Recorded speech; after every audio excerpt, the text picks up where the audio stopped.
Welcome to today's fireside chat on the flexible virtualization benefit that was recently announced by Microsoft in October 2022. I'm Carl O'Doherty, the Principal Microsoft Licensing Consultant here at version 1. I'm joined on the call by my colleague, William. William, how are you doing today? Good, thanks, Carl. How are you? Good, not too bad. So we're going to talk today about another meaty and interesting Microsoft licensing update that was announced in October that's going to have quite a material impact for the way in which customers can bring their own licenses to certain third-party outsourcers. It's probably fair to say. Before we get into the detail and have a bit of a Q&A on this, probably makes sense to have a look back in terms of where we've come from. And, when we do that, a lot of people won't be that familiar with the concept of an authorized outsourcer. But the authorized outsourcer, well, I suppose who is it? And I almost kind of would turn that question around and say, who is not in it? And I think the first thing is when we say who is not in it, it's important to call out what you call listed providers. And listed providers are a type of designated outsourcer within the world of Microsoft that are designated by Microsoft. So in that grouping, we have AWS, Google, Alibaba, and Microsoft itself. But Microsoft obviously grants itself some special exceptions, which we won't go into specifically on today's fireside chat. But I think it's really important that keep that in mind when we're talking about this licensing benefit today. Because what we talk about today is not going to apply to AWS, Google, Alibaba in particular, right? So this you could say some of Microsoft's key competitors. Also worth kind of calling out before we get into the detail as to what was the licensing landscape before the 1st of October with regards to what we call as an authorized outsourcer. So authorized outsourcers, as you kind of get the message, it's everybody but what you would call a listed provider. Historically, when it came to bringing licenses to an authorized outsourcer's environment, you were, in the majority of cases, enabled to do that. There was obviously some constraints around certain products not having that particular benefit. But Microsoft did say in the vast majority of cases, you could bring those licenses to a third-party authorized outsourcer. But when doing so, you had to deploy the software on dedicated hardware to that particular customer. So where an organization was making use of, say, shared servers from an authorized outsourcer, and they were bringing their own licenses to that third-party hoster, and they were potentially going to be in breach of Microsoft's licensing terms. There was an exception to that where, say, for example, you had license mobility rights where you had active software assurance on a license, and that outsourcer was a license mobility partner. Then there was a certain amount of leeway there. You also had a scenario where, for example, there was a specific type of Microsoft hoster called a QMTH, or a qualified multi-tenant hoster.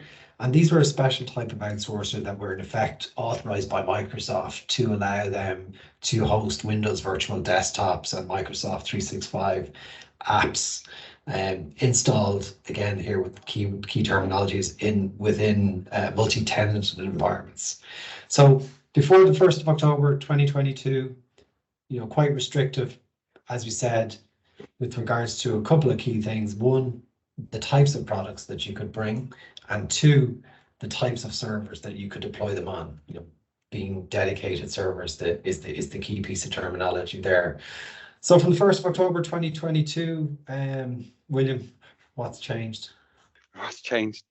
So it is literally the flexibility about how customers can bring their own license to authorized outsourcers. So a third party that provides both shared and dedicated servers on behalf of customers in a data center, outside of the listed providers, as you've said. So, and that includes really any license that can be obtained via a subscription, or as a full-blown license with software assurance attached. So that includes Windows, SQL, the Windows desktop operating systems, as well as System Center, which is a new offering within the outsourcing world, traditionally very much an on-prem product, and also the Microsoft 365 apps for enterprise, which again is quite a key change and opens up the whole avenues and opportunities for customers to really choose where they want to deploy and have their services provided from. Yeah. So broadly speaking, all Microsoft software products are included here from the on-premise world. So from operating systems, desktop applications, developer tools, server applications. But I think the most notable inclusions, which we didn't have in the past, were Windows Server, and the Windows Client. And but I think the key piece here, as we keep kind of coming back to, is this ability to deploy this software on shared servers versus having to have dedicated hardware to a specific customer, which opens up the playing field to a considerable degree. You touched on a couple of important points there. Software assurance is a key prerequisite. If you're purchasing licenses through a software subscription, for example, through CSP, you're going to get access to this benefit as well. So it's not specific to software assurance customers. Some customers will think, well, how does this affect me? I've got a bunch of licenses kind of sitting out here in the ether that I bought a few years ago. A couple of things to consider here, right, is that these licensing terms take effect from the 1st of October 2022.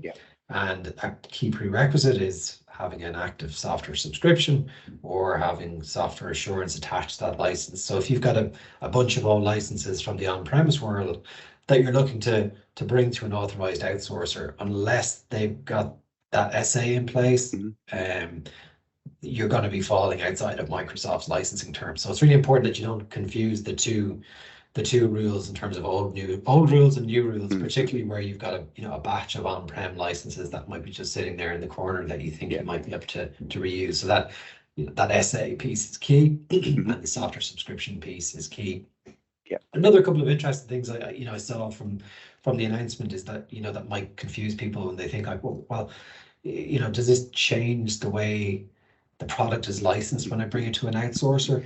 So for all intents and purposes, the licensing terms are the same for on-premise as they would be when you bring them to that third-party hosted environment or the authorized outsourcers environment. So, if you've got, specific disaster recovery benefits associated with a product, those benefits will transfer across to that authorized outsourcers environment. So, still all the same flexibility that you would get and would expect to have if you were deploying the software within your estate on your own infrastructure. There was another thing that kind of popped into my head as well, was just around the license compliance piece, right? And this is probably an important consideration of people might not think that they've got responsibility for the license and license compliance if they bring the licenses to an authorized outsourcer. If you're bringing those licenses, you are the licensee, therefore you're responsible for license compliance, unless you've got some form of a potential managed service with that third party. But beware that if you're bringing those licenses to a third party cloud, you're the licensee. So in an audit scenario, the responsibility is going to fall back to your organization. So don't just assume that they're in there, that they're tightly managed and controlled. You've got to apply how you manage those assets in the same way that you would have done in the on-premise world. I think that's going to be key as well, because I think it's going to open up the doors for Microsoft to have a look at the authorized outsourcers, or in particular the customers that they're providing the services to, because there is a gap or they're opening up the market to greater competition. So they have to protect their assets.